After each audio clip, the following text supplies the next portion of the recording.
31st picnic না করলে হয়। আজ আমরা করব পিৎজা পার্টি।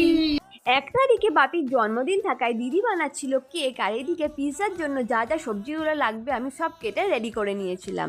আমরা ফার্স্ট ভাবছিলাম আমরা পিৎজা পার্টি করবো নাকি কাবাব, তারপরে মনে হলো যে না, এবারে তো খুবই ঠান্ডা পড়েছে, কাবাব করার থেকে ঘরের মধ্যে পিৎজা পার্টি করা অনেক ভালো।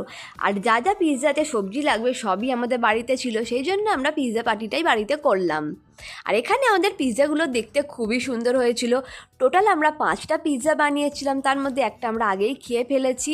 আর এখানে একটা অ্যাস্থেটিক লুক ক্রিয়েট করার জন্য আমরা খুব সুন্দরভাবে সাজিয়েছিলাম। আমাদের এখানে তো প্রত্যেকটা বাড়িতেই 31স্টে পিকনিক করা হয়। তোমরা কারা কারা পিকনিক করলে আমাকে জানিও। আর এখানে আমরা কিভাবে সেলিব্রেট করলাম সেটা তো তোমরা দেখতেই পাবে। Happy new year!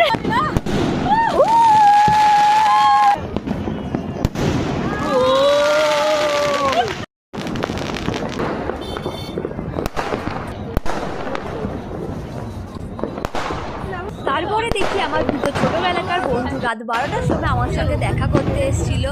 তো আমাদের ওই দিনটা খুবই মজা হয়েছিল।